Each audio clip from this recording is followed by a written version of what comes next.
Dear students, आज के इस वीडियो में मैं डिस्कस करने वाला हूं आपसे क्लास 9th के फिजिक्स के चैप्टर वर्क और एनर्जी के बारे में। तो आइए सबसे पहले हम बात करते हैं कि वर्क क्या होता है। अब आप डेली लाइफ में अपने दैनिक जीवन में बहुत सारे काम करते हैं। आप स्कूल जाते हैं, पढ़ाई करते हैं, आप एक काम करते हैं, स्कूल का होमवर्क करते हैं, आप काम करते हैं। आपके पिताजी ऑफिस जाते हैं, वहाँ पे काम करते हैं। आपकी माताजी खाना बनाती है, आपका ख्याल रखती है, वो काम करती है। आपके घर में कारपेंटर आता है, फर्नीचर बनाता है, वो काम करता है। तो इस तरह से आपको बहुत सारे एग्जांपल्स डेली लाइफ में मिल जाएंगे जिसमें आप कह सकते हो कि भाई वर्क हुआ है। लेकिन अगर हम फिजिक्स के नज़रिए से देखें, फिजिक्स के हिसाब से वर्क तभी होता है जब किसी ऑब्जेक्ट के ऊपर फोर्स लगाया जाए और उस फोर्स के इन्फ्लुएंस में वो ऑब्जेक्ट किसी एक पोजीशन से दूसरी पोजीशन पे डिस्प्लेस हो जाए, मतलब ऑब्जेक्ट में डिस्प्लेसमेंट प्रोड्यूस हो। और सबसे इंपॉर्टेंट बात कि फोर्स और डिस्प्लेसमेंट दोनों ही एक दूसरे के अलोंग होनी चाहिए। अलोंग होने का मतलब है फोर्स की डायरेक्शन और डिस्प्लेसमेंट की डायरेक्शन या तो बिल्कुल सेम होनी चाहिए, उनके बीच में 0 डिग्री होना चाहिए एंगल, या फिर फोर्स और डिस्प्लेसमेंट दोनों की डायरेक्शन एक दूसरे के बिल्कुल ऑपोजिट होनी चाहिए, 180 डिग्री होनी चाहिए। मतलब या तो फोर्स और डिस्प्लेसमेंट के बीच में एंगल 0 डिग्री होना चाहिए या 180 डिग्री होना चाहिए, तभी फोर्स की डायरेक्शन और डिस्प्लेसमेंट की डायरेक्शन एक दूसरे के अलोंग मानी जाएगी। अब हम ये कैसे मानेंगे कि वर्क कितना हुआ है? सबसे पहले मैं आपको बताता हूँ कि वर्क का फॉर्मूला क्या होता है। हम कुछ एग्जाम्पल्स डिस्कस करेंगे और मैं आपको यकीन दिलाता हूँ उन एग्जाम्पल्स को आप समझेंगे तो आप वर्क की कॉन्सेप्ट बिल्कुल अच्छी तरह से समझ जाएंगे। तो आप देखते रहिएगा। सबसे पहले हम बात करते हैं वर्क के फॉर्मूले की। जैसे कि मैंने बताया, वर्क डिपेंड करता है फोर्स और डिस्प्लेसमेंट पे। तो वर्क, जिसे मैं W से डिनोट कर रहा हूँ, ये होता है इक्वल टू फोर्स, जिसे मैं F से डिनोट कर रहा हूँ, और डिस्प्लेसमेंट इससे मल्टीप्लाई होगा, इसको मैं S से डिनोट कर रहा हूँ डिस्प्लेसमेंट को। इसमें फोर्स और डिस्प्लेसमेंट दोनों एक दूसरे के अलोंग है, दोनों की डायरेक्शन या तो बिल्कुल सेम है या बिल्कुल ही ऑपोजिट है। इसमें जो फोर्स होता है उसकी यूनिट होती है न्यूटन, जो डिस्प्लेसमेंट है उसकी SI यूनिट है मीटर। अगर फोर्स न्यूटन में लिया जा रहा है और डिस्प्लेसमेंट मीटर में लिया जा रहा है तो वर्क की यूनिट आ जाती है जूल। जी हाँ, 1 joule is equal to 1 newton metre. एक एग्जाम्पल कंसिडर करते हैं। मैं कंसिडर कर रहा हूं एक ऑब्जेक्ट। इस ऑब्जेक्ट के ऊपर एक फोर्स अप्लाई किया गया है राइट हैंड डायरेक्शन में। इस डायरेक्शन में इस ऑब्जेक्ट के ऊपर एक फोर्स अप्लाई किया गया है और फोर्स की जो क्वांटिटी है वो है 10 न्यूटन। तो मैं कह सकता हूं 10 न्यूटन का फोर्स इस ऑब्जेक्ट के ऊपर अप्लाई किया गया है राइट हैंड डायरेक्शन में। इस फोर्स की वजह से ऑब्जेक्ट डिस्प्लेस हो गया। पहले यह ऑब्जेक्ट पोजीशन A पे था, अब यह पोजीशन B पे आ गया है। ठीक, और ये जो डिस्प्लेसमेंट हुआ है अलोंग AB हुआ है, A से B की तरफ हुआ है। अब आप देखिए A से B की तरफ जो डायरेक्शन है डिस्प्लेसमेंट की और फोर्स की डायरेक्शन है, दोनों सेम है, दोनों एक दूसरे के अलोंग है, डायरेक्शन सेम है। अब हम ये मान लेते हैं कि जो डिस्प्लेसमेंट है, मैं कंसिडर कर लेता हूं, ये हुआ है 5 मीटर का। ठीक है, तो हमारी फिजिक्स की डेफिनेशन के हिसाब से जो वर्क होता है वो हुआ है फोर्स मल्टीप्लाइड बाय डिस्प्लेसमेंट। ठीक, ये हो जाएगा आपका 50 न्यूटन मीटर, जिसे हम बोलते हैं 50 जूल। तो वर्क जो हुआ है वो 50 जूल्स का हुआ है। अब मैं एक दूसरा एग्जांपल कंसिडर करता हूं। दूसरे एग्जांपल में मैं कंसिडर करता हूं एक कार है जो फॉरवर्ड डायरेक्शन में मूव कर रही है। ये एक कार है जो इस डायरेक्शन में मूव कर रही है। ठीक है, इसकी स्पीड से हमें कोई लेना देना नहीं। इस एग्जांपल में स्पीड का कोई काम नहीं, तो मैं स्पीड मेंशन नहीं कर रहा। बस मैं इतना बता रहा हूं कि कार आगे की तरफ मूव कर रही है। जब ये कार पोजीशन A पे थी तब यहाँ पे कार में बैठे ड्राइवर ने इस कार में ब्रेक्स अप्लाई की। अब देखिए, ब्रेक्स का क्या काम होता है। कार किसी भी डायरेक्शन में मूव करे, अगर ब्रेक्स अप्लाई किए जाते हैं तो वो मोशन को अपोज करते हैं, मोशन को रोकते हैं, चाहे मोशन किसी भी डायरेक्शन में हो। ब्रेक्स का काम होता है मोशन को रोकना।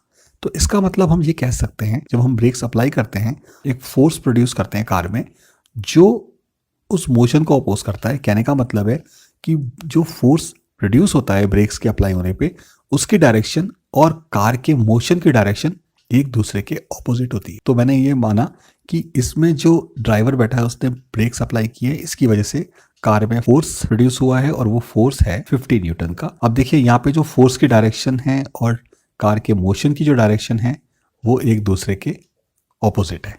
ठीक है, अब ब्रेक्स अप्लाई करने पे क्या हुआ, कार कुछ देर के बाद रुक गई, क्योंकि ब्रेक्स अप्लाई करने के बाद कार कुछ डिस्टेंस चलेगी, उसके बाद रुक जाएगी। हम ये मान लेते हैं कि कार पोजीशन ए से पोजीशन बी की तरफ चल पड़ी ब्रेक्स अप्लाई करने के बाद, और पोजीशन बी पे आके रुक गई, और पोजीशन ए और पोजीशन बी के बीच में जो डिस्टेंस है वो था 2 मीटर्स। अब यहाँ पे क्या हुआ, देखिए यहाँ पे जो फोर्स है जो कार के ऊपर अप्लाई किया गया है वो है 50 न्यूटन। मैं यहाँ लिख लेता हूँ उसको बैकवर्ड डायरेक्शन में, और जो डिस्प्लेसमेंट है वो है 2 मीटर, वो है फॉरवर्ड डायरेक्शन में, आगे की तरफ। अब देखिए फोर्स बैकवर्ड डायरेक्शन में है, डिस्प्लेसमेंट फॉरवर्ड डायरेक्शन में है, इसका मतलब ये दोनों एक दूसरे के ऑपोजिट है। तो अगर फोर्स को मैं पॉजिटिव कंसिडर करता हूँ तो डिस्प्लेसमेंट नेगेटिव हो जाएगा, और अगर मैं डिस्प्लेसमेंट को पॉजिटिव कंसिडर करता हूँ तो फोर्स नेगेटिव हो जाएगा। तो चलिए मैं एक काम करता हूँ, फोर्स को मैं नेगेटिव ले लेता हूँ, डिस्प्लेसमेंट पॉजिटिव रहने दीजिए। अब वर्क कैलकुलेट करते हैं। वर्क होता है force applied on the object multiplied by displacement produced in the object, और ये आप देखते हैं ये हो जाता है -100 न्यूटन मीटर, जिसे हम कहते हैं जूल्स। तो ये -100 जूल का फोर्स प्रोड्यूस हुआ है। अब ये साइन नेगेटिव क्यों आया, ये साइन नेगेटिव इसलिए आया क्योंकि डायरेक्शन ऑफ फोर्स और डायरेक्शन ऑफ डिस्प्लेसमेंट दोनों एक दूसरे के ऑपोजिट थी। तो आपने ये देखा होगा कि जब डायरेक्शन ऑफ फोर्स और डायरेक्शन ऑफ डिस्प्लेसमेंट सेम होती है, एक ही डायरेक्शन में होते हैं दोनों, तो वर्क पॉजिटिव होता है, और जब फोर्स और डिस्प्लेसमेंट दोनों की जो डायरेक्शन नेगेटिव होती है, एक दूसरे के ऑपोजिट होती है, तो वर्क भी नेगेटिव होता है। ठीक, इसके बाद ये तो हुआ दूसरा एग्जाम्पल। इसके बाद मैं तीसरा एग्जाम्पल कंसिडर करता हूँ। तीसरे एग्जाम्पल में मैं फिर से एक ऑब्जेक्ट लेता हूँ, ये है एक ऑब्जेक्ट, और इसके ऊपर मैंने एक फोर्स अप्लाई किया 20 न्यूटन का। इस ऑब्जेक्ट के ऊपर 20 न्यूटन का फोर्स है फॉरवर्ड डायरेक्शन में, हम इसे कह सकते हैं हॉरिजॉन्टल डायरेक्शन में, और कुछ ऐसा हुआ है कि इस फोर्स के इन्फ्लुएंस में आके ऑब्जेक्ट थोड़ा सा ऑब्लिक चला गया, टेढ़ा चला गया, और यहां पहुंच गया। यह है पोजीशन ए और यह है पोजीशन बी। तो 20 न्यूटन के फोर्स अप्लाई होने के बाद ऑब्जेक्ट ए से बी की तरफ चला गया ऑब्लिक। आप क्या बोलेंगे, किस डायरेक्शन में गया, ये हॉरिजॉन्टल या वर्टिकल?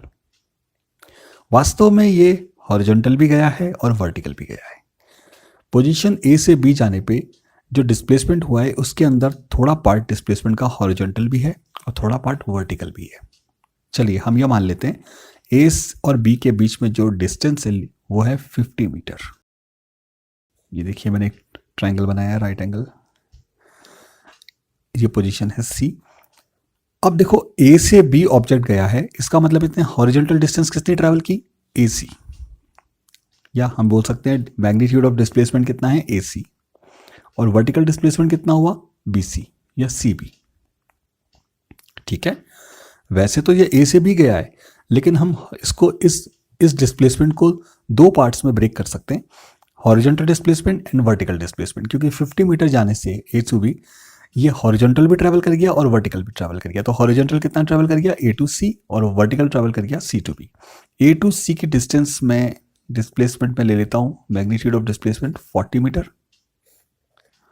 और C to B हम कंसिडर कर लेते हैं 30 मीटर। तो एक बार फिर से मैं ये केस डिस्कस करता हूँ। मैंने एक ऑब्जेक्ट लिया, 20 न्यूटन इसके ऊपर फोर्स लगाया, हॉरिजॉन्टल डायरेक्शन में ऑब्जेक्ट ट्रैवल कर गया। ऑब्जेक्ट ने दो तरह के डिस्प्लेसमेंट ली, हॉरिजॉन्टल डिस्प्लेसमेंट भी लिया 40 मीटर का और वर्टिकल डिस्प्लेसमेंट भी लिया 30 मीटर का, और इन दोनों डिस्प्लेसमेंट का रिजल्टेंट डिस्प्लेसमेंट आया डिस्प्लेसमेंट AB जो कि है 50 मीटर का। ठीक है, अब यहाँ देखिए जो डायरेक्शन ऑफ फोर्स है वो है हॉरिजॉन्टल, मैं इसे FS से डिनोट करता हूं, और ये है 20 न्यूटन। ठीक, जो डिस्प्लेसमेंट है दो तरह की डिस्प्लेसमेंट है, हॉरिजॉन्टल डिस्प्लेसमेंट है 40 मीटर की और वर्टिकल डिस्प्लेसमेंट है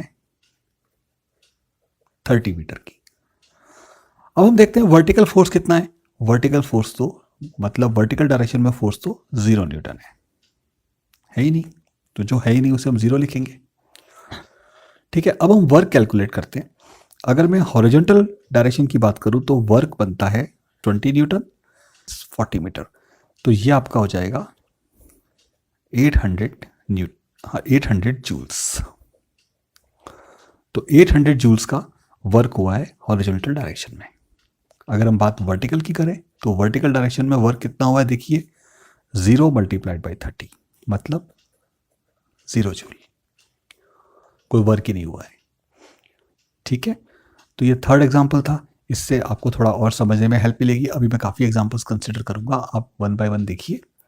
अब मैं कंसिडर करता हूं फोर्थ एग्जांपल। फोर्थ एग्जांपल में मैंने क्या किया, एक ऑब्जेक्ट कंसिडर किया और इस ऑब्जेक्ट के ऊपर मैंने 2 फोर्सेस अप्लाई की। एक फोर्स में लगाता हूं हॉरिजॉन्टल डायरेक्शन में, मान लीजिए ये 4 न्यूटन है, और एक फोर्स में लगाता हूं वर्टिकल डायरेक्शन में, ये है 3 न्यूटन।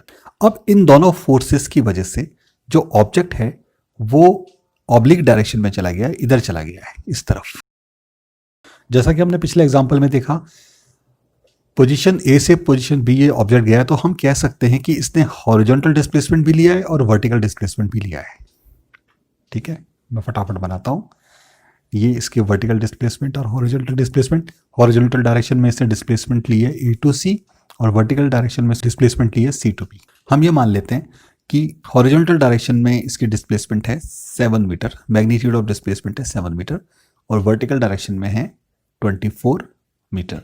ठीक है, और ये जो रिजल्टेंट डिस्प्लेसमेंट है ये हो जाएगी 25 मीटर। और अब मुझे कैलकुलेट करना है हॉरिजॉन्टल डायरेक्शन में कितना वर्क हुआ है, वर्टिकल डायरेक्शन में कितना वर्क हुआ है, टोटल वर्क कितना हुआ है। बहुत सिंपल है, देखिए सबसे पहले मैं देखता हूं वर्टिकल डायरेक्शन में फोर्स कितना है, वो है 3 न्यूटन। हॉरिजॉन्टल डायरेक्शन में फोर्स कितना है, वो है 4 न्यूटन। जो वर्टिकल डायरेक्शन में डिस्प्लेसमेंट हुई है वो है 24 मीटर, और हॉरिजॉन्टल डायरेक्शन में जो डिस्प्लेसमेंट हुई है वो है 7 मीटर। वर्क कैलकुलेट किया जा सकता है इसके हिसाब से। वर्टिकल डायरेक्शन में जो वर्क हुआ है वो है 3 मल्टीप्लाइड बाई 24 जूल, 72 जूल। यहां पे हॉरिजॉन्टल डायरेक्शन में जो वर्क हुआ है वो हो जाएगा 4 मल्टीप्लाइड बाई 7 जूल, इसे हम बोलते हैं 28 जूल।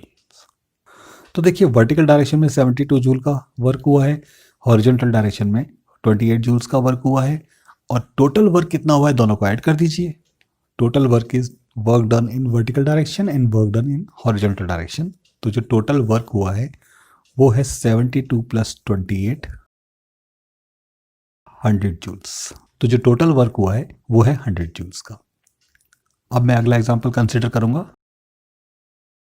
अब हम बात करते हैं फिफ्थ एग्जांपल की। फिफ्थ एग्जांपल में मैं एक ऑब्जेक्ट कंसीडर करता हूं। ये ऑब्जेक्ट किसी हॉरिजॉन्टल सरफेस पे रखा है जो फ्रिक्शनलेस है।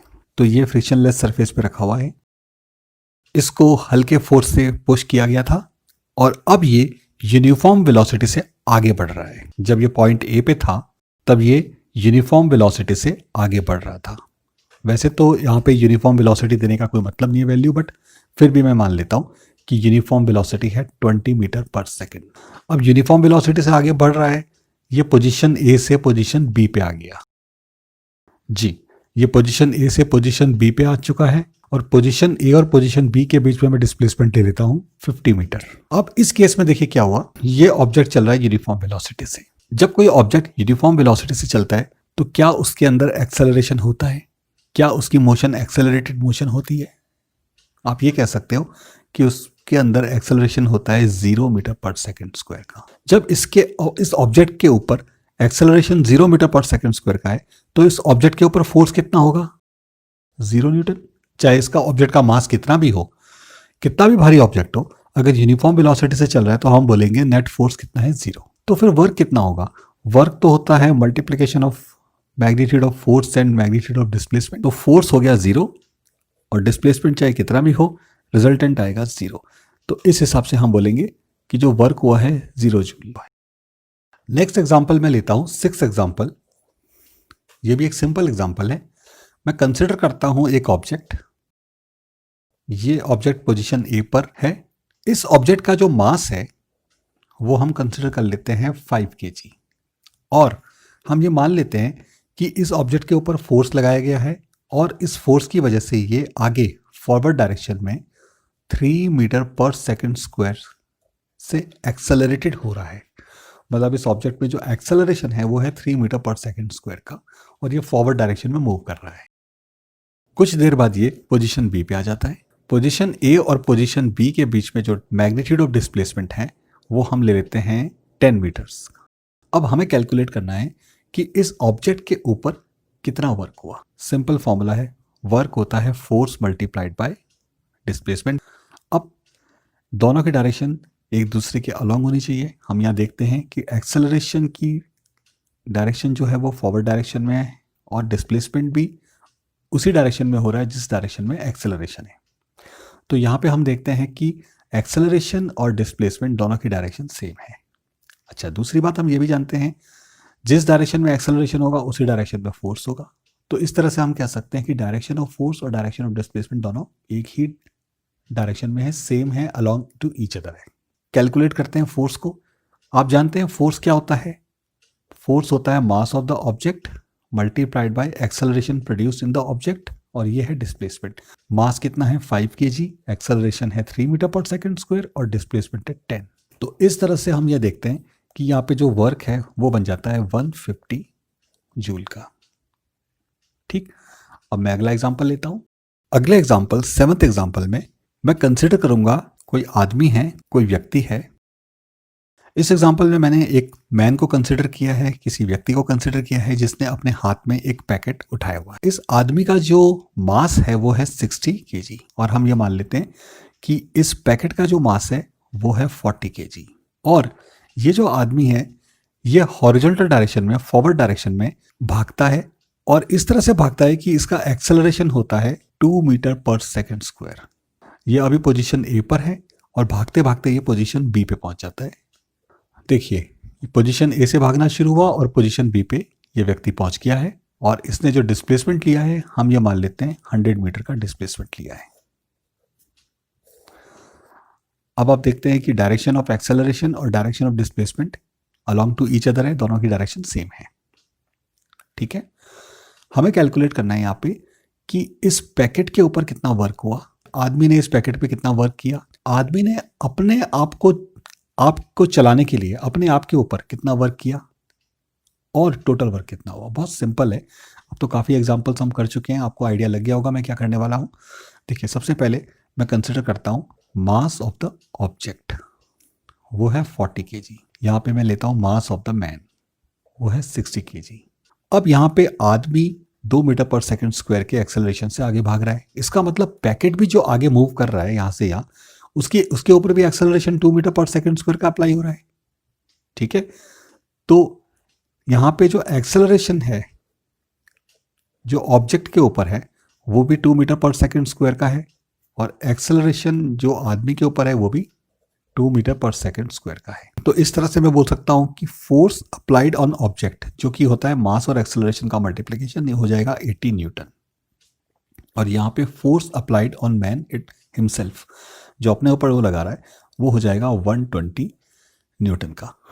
अब देखिए, दोनों ने डिस्प्लेसमेंट कितनी ट्रेवल की, displacement travel by object is 100 metre, क्योंकि ऑब्जेक्ट भी साथ साथ गया है आदमी के, and displacement travel by man is also 100 metre.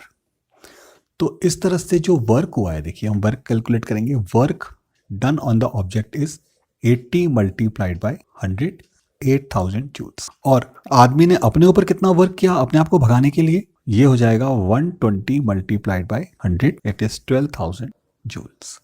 तो देखिए, दो वर्क हुए हैं यहाँ पे। आदमी ने पैकेट के ऊपर जो वर्क किया है वो है 8000 जूल, और अपने आप को भगाने के लिए जो वर्क किया वो है 12,000 जूल। जो टोटल वर्क हुआ है वो है 20,000 जूल। अब हम कंसिडर करेंगे एग्जाम्पल नंबर 8 कि एक आदमी है, उसके साथ पे जमीन पर एक पैकेट रखा हुआ है, एक लगेज रखा हुआ है। इस पैकेट का जो मास है 20 kg है। अब इस एग्जाम्पल में मुझे क्या करना है, ये जो आदमी है इस पैकेट को उठाएगा और अपने सर पे रख देगा। इस आदमी की जो मैं हाइट है वो ले लेता हूं 180 सेंटीमीटर। इसके पास में एक पैकेट रखा हुआ है जिसका मास है 20 kg और इसको अपने ऊपर उठाना है और मुझे ये कैलकुलेट करना है कि इस आदमी ने इस पैकेट पे कितना वर्क किया। लेकिन ये कैलकुलेट करने से पहले मैं कुछ आपसे डिस्कस करना चाहता हूँ। ये पैकेट जमीन पे रखा हुआ है, ये पैकेट कहीं भी मूव नहीं कर रहा, ना ये ऊपर जा रहा है ना नीचे जा रहा है। आपको लगता होगा कि इस पैकेट के ऊपर कोई फोर्स अप्लाइड नहीं, क्योंकि फोर्स होता तो इसमें एक्सेलरेशन भी होता, लेकिन ऐसा कुछ भी नहीं है। ये पैकेट बिल्कुल स्टिल पड़ा हुआ, पर एक्चुअल में इसके ऊपर फोर्स लगाया जा रहा है। पल पल हर वक्त इसके ऊपर ग्रेविटी फोर्स लगा रही है डाउनवर्ड डायरेक्शन में। ग्रेविटी इसके ऊपर एक एक्सेलरेशन प्रोड्यूस करने की कोशिश कर रही है, एक कांस्टेंट एक्सेलरेशन, और वो उस एक्सेलरेशन को हम कहते हैं acceleration due to gravity. Acceleration due to gravity हमेशा डाउनवर्ड डायरेक्शन में होती है और इसकी वैल्यू अप्रोक्सीमेटली 9.8 मीटर पर सेकंड स्क्वायर होती है। बट यहाँ पे न्यूमेरिकल को इजी बनाने के लिए मैं इसकी वैल्यू 10 मीटर पर सेकंड स्क्वायर कंसिडर कर लेता हूँ। तो हम ये बात कर रहे हैं कि इसके ऊपर एक फोर्स एक्सर्ट हो रहा है, ग्रेविटी पल पल इसके ऊपर फोर्स लगा रही है। कितना फोर्स लगा रही है? जितना इसका मास है और इसको मल्टीप्लाई कर दो gravity, acceleration due to gravity की वैल्यू से, तो यहाँ पर इस केस में इसकी वैल्यू हो जाती है 200 न्यूटन, क्योंकि 20 मल्टीप्लाइड बाई 10 होता है 200। इस आदमी को इस पैकेट को ऊपर उठाने के लिए इस पैकेट के ऊपर 200 न्यूटन का फोर्स देना पड़ेगा। तो अब हम कैलकुलेट करते हैं कि आदमी ने अगर पैकेट को उठाया और अपने सर पे रख दिया तो कितना वर्क किया। Force applied by man is 200 Newton in upward direction. जब इसने पैकेट को ऊपर उठाया तो पैकेट ऊपर उठा, तो डिस्प्लेसमेंट कितनी हुई? डिस्प्लेसमेंट हुई 180 सेंटीमीटर। दोनों ही अपवर्ड डायरेक्शन में है। वर्क हुआ फोर्स मल्टीप्लाइड बाय डिस्प्लेसमेंट, दोनों ही सेम डायरेक्शन में अपवर्ड, और ये होगी 360 जूल्स का वर्क। तो इस आदमी ने इस पैकेट के ऊपर 360 जूल्स का वर्क किया है। अब यहाँ पे एक इंटरेस्टिंग बात और है, यहाँ पर ग्रेविटी डाउनवर्ड फोर्स लगा रही है, तो force exerted by gravity is 200 Newton. Displacement तो फिर भी हो रहा है, डिस्प्लेसमेंट कितना हो रहा है? 180 सेंटीमीटर, या आप बोलेंगे 1.8 मीटर। अब देखो, फोर्स अप डाउनवर्ड डायरेक्शन में है और डिस्प्लेसमेंट अपवर्ड डायरेक्शन में, दोनों की डायरेक्शन ऑपोजिट है, तो किसी एक को मुझे नेगेटिव लेना पड़ेगा। मैं फोर्स को नेगेटिव ले लेता हूँ। वर्क कितना हुआ? -200 मल्टीप्लाइड बाय 1.8 जूल्स, जिससे मैं बोलूंगा -360 जूल्स। तो ये एक इंटरेस्टिंग फैक्टर है। देखिए, आदमी ने इस पैकेट के ऊपर वर्क किया 360 जूल का और ग्रेविटी ने इस पैकेट पे वर्क किया -360 जूल का। अब मैं लास्ट एग्जाम्पल कंसिडर करूंगा। इस एग्जाम्पल में मैं कंसिडर करता हूं कि एक आदमी है, इस आदमी ने अपने हाथ में कोई लगेज उठाया हुआ है और इस आदमी को सीढ़ियां चढ़नी है। तो ये भी सीढ़ियां चढ़ेगा। देखिए, तो हाथ में लगेज लेके ये आदमी सीढ़ियां चढ़ेगा। ये इस तरह से चढ़ेगा कि ये जो हाइट है ये मैं लेता हूं 50 मीटर और ये जो डिस्टेंस है ये मैं ले लेता हूं 30 मीटर। इस आदमी का मास है 70 kg और इस पैकेट का जो मास है 30 kg। यहां पर भी मैं एक्सेलरेशन ड्यू टू ग्रेविटी को मैं ले लेता हूं 10 मीटर पर सेकंड स्क्वायर। अब ये आदमी सीढ़ियां चढ़ता है, सीढ़ियां चढ़ के इस पोजीशन पे आ जाता है, पोजीशन ए से पोजीशन बी पे। तो वास्तव में देखा जाए तो इसने हॉरिजॉन्टल डिस्प्लेसमेंट भी लिया है और वर्टिकल डिस्प्लेसमेंट भी लिया है। अब क्या है कि हॉरिजॉन्टल डिस्प्लेसमेंट 30 मीटर लिया है, बट मैं ये मान के चलता हूँ कि ये जो आदमी चढ़ रहा है वो इस तरह से चढ़ रहा है कि हॉरिजॉन्टली वो यूनिफॉर्म स्पीड ले रहा है। तो इस आदमी की जो स्पीड है हॉरिजॉन्टल वो है यूनिफॉर्म स्पीड। अब जैसा कि हमने पिछले एग्जांपल्स में देखा कि अगर आदमी यूनिफॉर्म स्पीड से कहीं चलता है तो उसमें एक्सेलरेशन वाली तो बात ही नहीं होती मोशन में। जब एक्सेलरेशन नहीं है तो फिर फोर्स भी नहीं होगा। तो इसका मतलब हॉरिजॉन्टल डायरेक्शन में कोई फोर्स नहीं है, और हॉरिजॉन्टल डायरेक्शन में कोई फोर्स नहीं है मतलब हॉरिजॉन्टल डायरेक्शन में कोई वर्क नहीं हुआ है। अब वर्टिकली बात करते हैं, वर्टिकल डायरेक्शन की। वर्टिकल डायरेक्शन में अपवर्ड डिस्प्लेसमेंट हुआ है, वो है 50 मीटर का। पहले मैं कंसिडर करता हूँ मास ऑफ द मैन, ये है 70 kg, और मास ऑफ द पैकेट ये है 30 kg। Acceleration due to gravity downward है, ठीक है, दोनों के लिए सेम है 10 मीटर पर सेकंड स्क्वायर, ठीक है। तो जो फोर्स है वो होगा mass multiplied by acceleration, that is 700 Newton, और ये फोर्स होगा अपवर्ड डायरेक्शन में। यहाँ पे आदमी ने जो पैकेट पे फोर्स लगाया है वो हो जाएगा 300 न्यूटन का, ये भी अपवर्ड डायरेक्शन में। वर्क कितना होगा? वर्क होता है force multiplied by displacement. Direction displacement कितनी है 50 मीटर की अपवर्ड डायरेक्शन में, हम देख चुके हैं इस डायग्राम में। डिस्प्लेसमेंट हम पहले ले चुके हैं 50 मीटर अपवर्ड डायरेक्शन में, ठीक है। तो इस हिसाब से यहाँ पे work done by man is 35,000 joule और work done on packet 300 multiplied by 50, ये आपका हो जाएगा 15,000। तो आप देखिए 35,000 जूल तो आदमी ने अपने आप को ऊपर चढ़ाने के लिए क्या काम किया, और 15,000 जूल का काम आदमी ने पैकेट के लिए किया, पैकेट को ऊपर चढ़ाने के लिए किया। तो जो टोटल वर्क हुआ वो हुआ 35,000 और 15,000, दैट इज 50,000 जूल। तो मैं उम्मीद करता हूं कि इतने सारे एग्जांपल्स डिस्कस करने के बाद आपको वर्क की कॉन्सेप्ट अच्छे से समझ में आ गई होगी। अगर आपको मेरा वीडियो पसंद आया तो इसे लाइक कीजिए, कमेंट बॉक्स में मुझे कमेंट दीजिए और मेरे चैनल को सब्सक्राइब कीजिए। अगले वीडियो में मैं आपको बताऊंगा कि एनर्जी क्या होती है, एनर्जी कितने कितने टाइप्स की होती है, और उसके बाद हम पावर और कुछ न्यूमेरिकल्स डिस्कस करेंगे।